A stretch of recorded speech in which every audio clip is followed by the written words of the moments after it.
Ale jejich hloubkové rozmezí je ve skutečnosti poměrně úzké, mezi 6 a 7,5 tisíci metry. Že je zjevné, že je nechytáme příliš často. Záběry z hlubokého moře z Mariánského příkopu ukazují něco, co by vůbec nemělo existovat. Obratlovec ryba, která se normálně pohybuje ve výšce 26 000 stop pod hladinou, v podmínkách, které měly podle všeho znemožnit existenci složitého živočišného života. Dlouhá 8 až 10 palců. Aktivně loví v hloubce, kde samotný tlak by měl zničit každý orgán v jejím těle. Když vědci sledující záznam konečně promluvili, první věc, kterou kdokoliv z nich řekl, byla, to tam nemá být. Nejhlubší místo na Zemi, Mariánský příkop, sahá přibližně do 36 000 stop v nejnižším bodě, do oblasti zvané Challenger Deep. Kdyby se Mount Everest ponořil do Mariánského příkopu, jeho vrchol by stále byl více než míli pod hladinou. Pokud vezmeme výšku Mount Everestu, stále bychom měli asi míli vody nad sebou, než bychom dosáhli hladiny oceánu. Tlak v této hloubce přesahuje 16 000 liber na čtvereční palec. Sluneční světlo tam neproniklo miliardy let. Teplota se drží těsně nad bodem mrazu. Potravy je téměř nulové množství. Po většinu vědecké historie byl závěr jednoduchý, nic významného tam nežije. V květnu 2019 pilotoval průzkumník Viktor Vescovo speciálně upravený ponorný modul DSV Limiting Factor na dno Challenger Deep v rámci expedice 5 Depths. Jsem jen zvědavý. Vždycky jsem chtěl udělat něco, co ještě nikdo neudělal. A pak mi došlo, že nikdo se vlastně nikdy nepodíval na dno všech 5 oceánů. Se zaměřená na dosažení nejhlubšího bodu každého z 5 světových oceánů. Sestup trval přes 4 hodiny skrze naprostou tmu. Když se ve výšce 35 853 stop prosvítila vnější světla a začaly běžet 4K kamery, vědci očekávali, že zaznamenají prázdnotu. Sediment, možná bakterie, nepřítomnost života potvrzující to, co učebnice tvrdily desítky let. Co ale zachytili, nepotvrdilo očekávanou prázdnotu, zcela ji zničilo. První, co kamera ukázala, nebyly bakterie. Nebyl to sediment. Byl to pohyb. Vědci sledující přenos neočekávali, že budou překvapeni. Každá předchozí expedice do extrémních hloubek potvrdila stejný základní obraz, čím hlouběji jdete, tím méně života až do bodu, kdy život v podstatě přestává existovat. Modely byly jasné. Předpoklady pevné. Záznam měl být nanejvýš mírně zajímavý.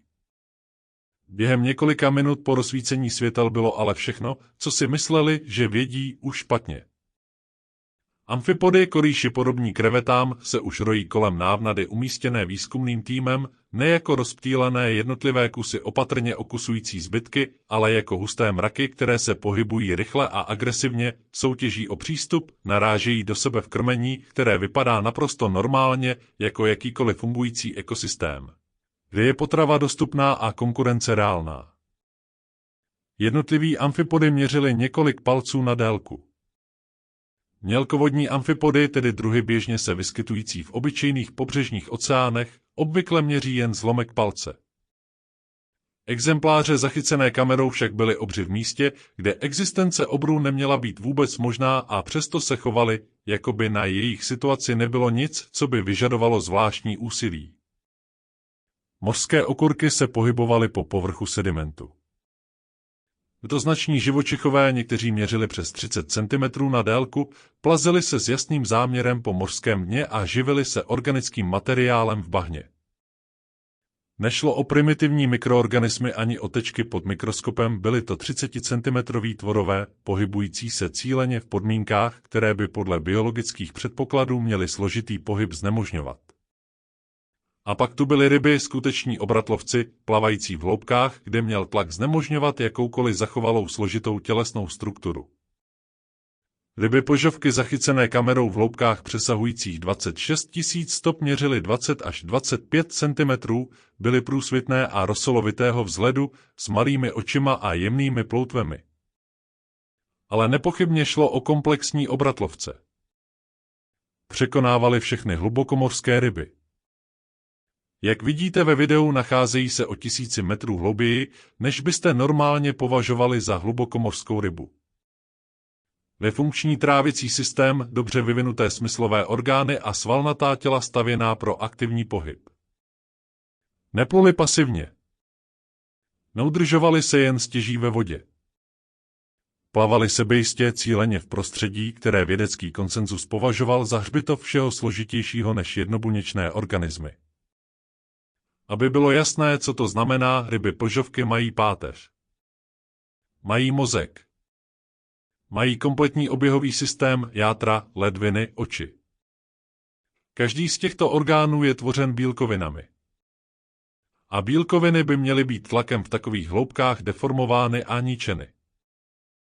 Skutečnost, že obratlovec s takovou biologickou složitostí nejen přežil, ale aktivně lovil v hloubce 26 000 stop, nebyla datovým bodem, který by zapadal do existujícího modelu. Byla jeho přímým rozporem. Pokud je to typ objevu, který vás nenechá spát, přihlaste se k odběru. Přesně takové věci pokrýváme každý týden. Nasazení kamer napříč více ponory ukázalo nepřetržitou biologickou aktivitu. Nešlo o náhodný záběr při jediném průchodu.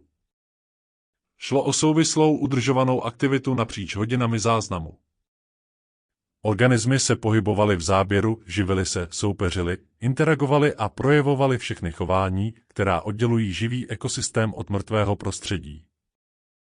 Se kamerových stanic nezávisle zaznamenalo stejný obraz, čímž se vyloučila možnost, že by šlo o náhodu času nebo místa. Nešlo o jedinou neobvyklou oblast mořského dna, která by náhodou hostila několik odolných přeživších.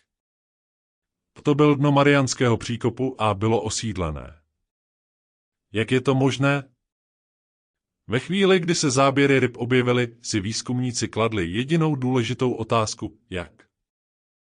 Jak mohou komplexní obratlovci fungovat při tlaku 16 000 liber na čtvereční palec?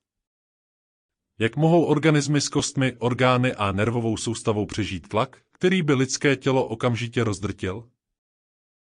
Odpověď je elegantnější a zároveň znepokojivější, než na jakou byl kdokoliv připraven.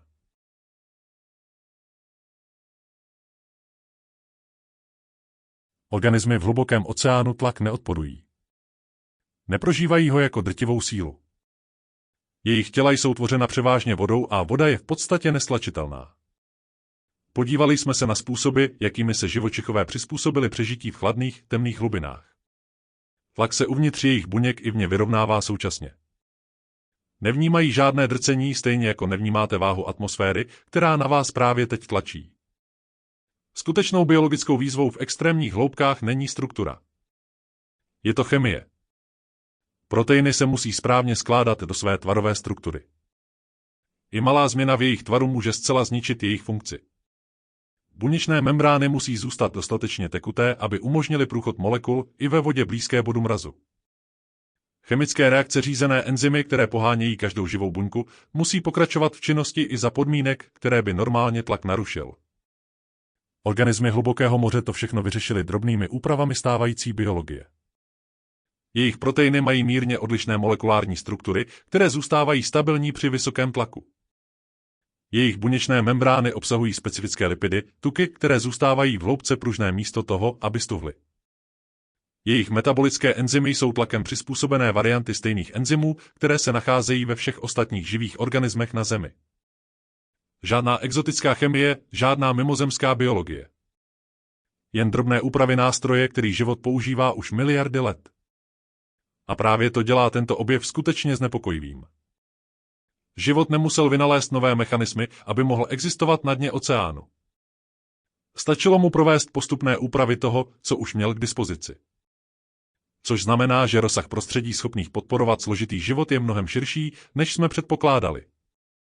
Každé prostředí, které jsme dříve odmítli jako příliš extrémní, si zaslouží druhý pohled.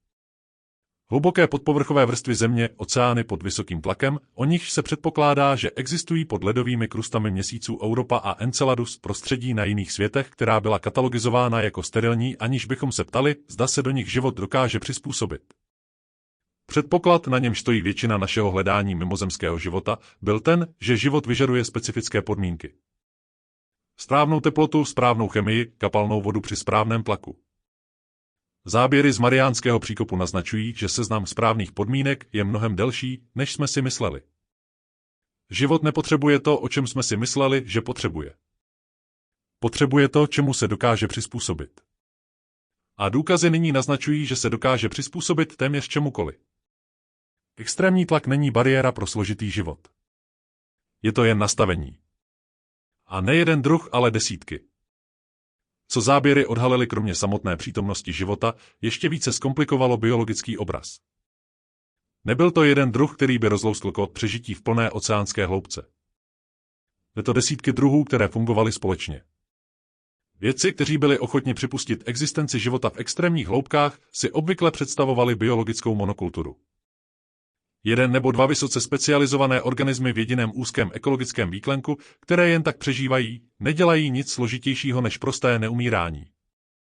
Co kamery zachytily, bylo strukturálně odlišné. Set druhů stejnonožců amfipodů, nejen jeden, s různými tvary těla a odlišným způsobem výživy. Několik druhů sumíšů s různými strategiemi pohybu. Set druhů ryb rodu snailfishi přizpůsobených různým hloubkovým pásmům v příkopu. Mnoho štětinatci, stejnonožci, další organismy, které jsou stále identifikovány a katalogizovány z natočeného materiálu. A napříč tím vším ekologické role. Predátoři lovící kořist. Vrchožrouti konzumující to, co zanechali predátoři.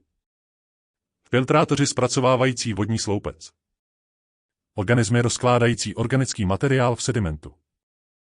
Nejednoduchý systém, kde všichni soupeří o stejný nedostatek zdrojů. Ale potravní síť. Strukturované vrstvené společenství organismů, které zaujímají odlišné role, fungují pod tlakem, jenž měl znemožnit každý článek tohoto řetězce. Tohle nevypadá jako okrajové prostředí. Tohle vypadá jako fungující ekosystém. Stejná základní organizační struktura jako korálový útes, les nebo jakékoliv jiné složité biologické společenství na Zemi. Znovu vytvořeno od základů v prostředí, které věda klasifikovala jako v podstatě sterilní. Ekologická pravidla v hloubce nezmizí. Přetrvávají. Život se jimi řídí. A tak či tak měřítko toho, co to naznačuje, je zásadní. Záběry pokrývaly několik desítek čtverečních jardů mořského dna, nepatrný, téměř zanedbatelný zlomek celkového dostupného habitatu.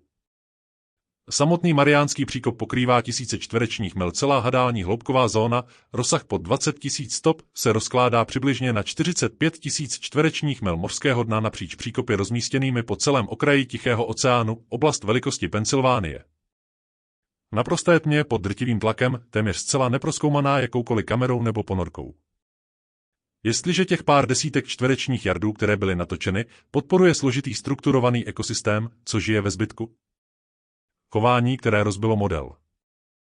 I mezi vědci, kteří připouštěli, že nějaký život může existovat v plné oceánské hloubce, existovala náhradní představa. Cokoliv tam dole žije, bude pomalé, minimalizující energetický výdej v místě, kde je potrava téměř nepřítomná. Pohybující se na nejnižších metabolických úrovních, které biologie dokáže udržet, přežívající, ale jen těsně. Amfipody na záběrech se ale pohybovaly rychle, soutěžily, hemžily se. Stejné agresivní krmné chování, jaké je viditelné u druhů z mělkých vod, kde je potravy dostatek a konkurence je tvrdá. Metabolická měření vzorků získaných z příkopu potvrdila to, co naznačily záběry. Tyto organismy neběžely na minimální výkon. Jejich biochemie byla aktivní, reagující, efektivní. Amfipody v Challenger Deep, pohybující se rychle a agresivně soutěžící v plné oceánské hloubce, nejsou jen biologickou kuriozitou. Jsou důkazem, že model je zásadně chybný. A model určuje všechno. Která prostředí se zkoumají. Které planety se vyřazují. Která místa považujeme za nehodná pozornosti. Nebojovali o přežití. Amfipody jsou drobní korýši z řádu Amfipoda.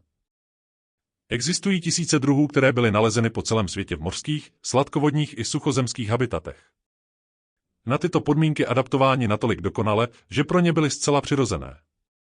Tlak 16 000 liber na čtvereční palec, téměř bod mrazu, naprostá a trvalá tma. A tato zvířata žila své životy, jako by na tom nebylo nic neobvyklého. Chlad pro ně nebyl chladný. Tlak nebyl drtivý. Tma nebyla absencí. Byla prostě světem, jaký vždy znali. A v něm prosperovali. Ekosystém, který nikdo nedokáže vysvětlit. Záběry odpověděly na otázku, zda život existuje v plné oceánské hloubce. Okamžitě ale otevřeli těžší otázku, jak je tento ekosystém vůbec udržován. Hluboký oceán nedostává žádnou energii ze slunečního světla. Hlavním zdrojem potravy, který se dostává na mořské dno, je mořský sníh, pomalý pád mrtvých organismů, fekálního materiálu a rozložených organických zbytků klesajících z povrchových vod. Vědci, kteří modelovali energetickou bilanci, spočítali, že objem mořského sněhu dopadajícího na dno Challenger Deep je zdaleka nedostatečný k tomu, aby podpořil množství a rozmanitost života zachyceného kamerami. Čísla nevycházejí. Něco jiného tento ekosystém vyživuje a nikdo neví co. Mezi možnosti patří chemosyntetické bakterie čerpající energii z chemických látek v zemské kůře, přeměňující geologickou energii na biologické palivo podobně, jako fotosyntetické organismy přeměňují sluneční světlo. Neznámé systémy hydrotermálních průduchů poskytující lokalizované teplo a chemickou energii. Nebo forma recyklace živin účinnější než cokoliv pozorované v mělkých vodách, méně odpadu, úplnější zpracování, vyšší biologický výstup na jednotku energie. Nebo něco, co dosud nebylo identifikováno, zdroj energie, po kterém nikdo nepátral, protože dokud se neobjevily tyto záběry, nikdo nevěřil, že by tam dole něco vůbec potřebovalo být krmeno. Někteří vědci dokonce navrhují, že hlubokomorské ekosystémy mohou být v určitých ohledech produktivnější než povrchové ekosystémy. Že to, co zvenčí vypadá jako nedostatek, může být ve skutečnosti systém, který téměř nic neplýtvá. Což by obrátilo jednu z našich nejzákladnějších představ o oceánu, sluncem zalitý povrch jako bohatou, produktivní zónu a hlubinu jako neplodný dodatek. A co když je to naopak? Co když je hluboký oceán primárním mořským habitatem a povrchové vody, nestálé, teplotně závislé, sezónně proměnlivé, jsou jen okrajovým prostředím? Jeden detail patří do každého poctivého zpracování tohoto příběhu. Mezi záběry z Challenger Deep se nachází plastový sáček na dně oceánu. Vzorky amfipodů z příkopu obsahovaly mikroplasty v jejich trávicím systému. V hloubce 7 mil přibližně 11 kilometrů, už kontaminované, tyto organismy přežily tlak 16 000 liber na čtvereční palec po miliony let. Nikdy se nevyvinuli proto, co jsme do vody přidali my. Co kamery neukázaly, je všechno, co bylo dosud popsáno, sliznatky, amfipody, potravní sítě, nevysvětlená energetická rovnováha, to vše představuje jen to, co bylo ochotné být zachyceno, organismy, které se přiblíží ke světlu, druhy dost odvážné nebo hladové, aby vstoupily do dosahu kamery. V konkrétním a důležitém smyslu jde o zkreslený vzorek. Kamery ukazují jen nejviditelnější část toho, co tam dole žije. Neukazují všechno, co zůstalo ve tmě. Zvířata, která se nepřibližují k návnadě, nezkoumají neznámé zdroje světla a nemají žádný evoluční důvod přibližovat se k ponorce. Záznamy také zachytily to, co nebylo jasně vidět. A to se ukazuje jako nejdůležitější část. Velká narušení sedimentu těsně mimo dosah kamery. Pohyb, který se objevil ve světlech, ale než ho snímek stihl zachytit, zmizel. Stíny na okraji osvětlené zóny, které neodpovídaly žádnému identifikovanému druhu.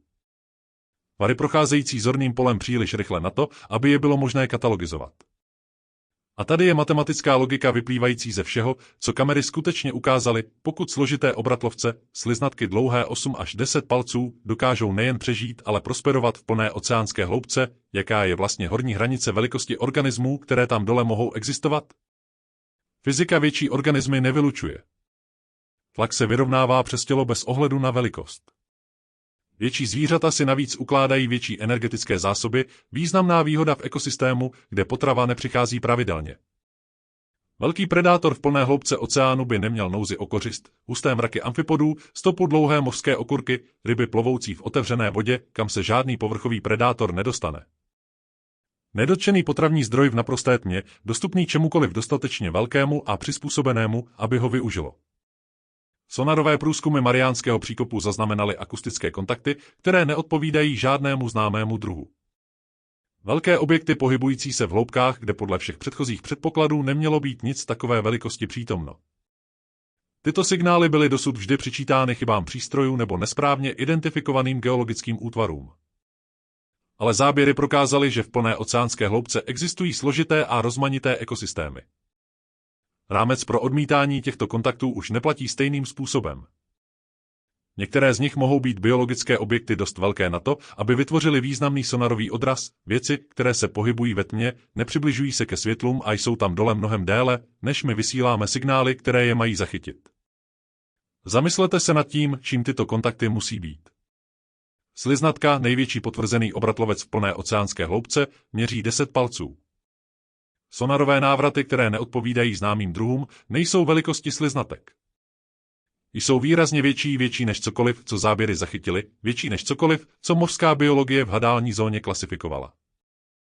Pohybují se vodou 7 mil pod hladinou v naprosté tmě, v ekosystému, o jehož existenci věda ještě nedávno ani nevěděla. Organismy, které se přiblížily ke kamerám, byly ty, které se ke kamerám přiblížit chtěly. Cokoliv, co vytváří tyto sonarové návraty, se k ničemu nepřibližuje. Mariánský příkop pokrývá tisíce čtverečních mil mořského dna. Celý hadální hloubkový rozsah od 20 000 do 36 000 stop zahrnuje přibližně 45 000 čtverečních mil dna v příkopech napříč tichomořským okrajem, oblast zhruba velikosti Pensylvánie, v úplné tmě pod drtivým tlakem, téměř bez jakéhokoliv filmování. Co kamery zdokumentovaly na několika desítkách čtverečních jardů Challenger Deep, je potvrzené složitý život prosperující v podmínkách, které ho měly znemožnit. Zbývajících 44 999 čtverečních mil nebylo prozkoumáno. Cokoliv žije v těchto neprobádaných příkopech, tam je už miliony let, vyvíjí se v úplné izolaci od povrchového světa, přizpůsobuje se podmínkám, které žádná kamera nezachytila, v hloubkách, kam se žádná ponorka nedostala, v temnotě, která existovalo dávno předtím, než lidé měli slovo pro hloubku. Sonarové kontakty se stále objevují. Poruchy na okraji záběru kamery zůstávají neidentifikované. Stíny se stále pohybují ve tmě na dně světa. Nevíme, co to je. A znepokojivé není ani tak to, že jsme to zatím nezjistili. Znepokojivé je, že jsme poslali jednu kameru na pár desítek čtverečních jardů z ekosystému o rozloze 45 000 čtverečních mil, viděli dost na to, aby to zlomilo století starých předpokladů a už jsme se tam většinou nevrátili. Pokud ti tahle otázka zůstala v hlavě, napiš ji do komentářů. Co si myslíš, že jsou ty sonarové kontakty? A pokud chceš být u toho, až se příště ponoříme ještě hlouběji, přihlas se k odběru hned teď. Příští video se vydá někam, kam nebyli připraveni ani samotní výzkumníci.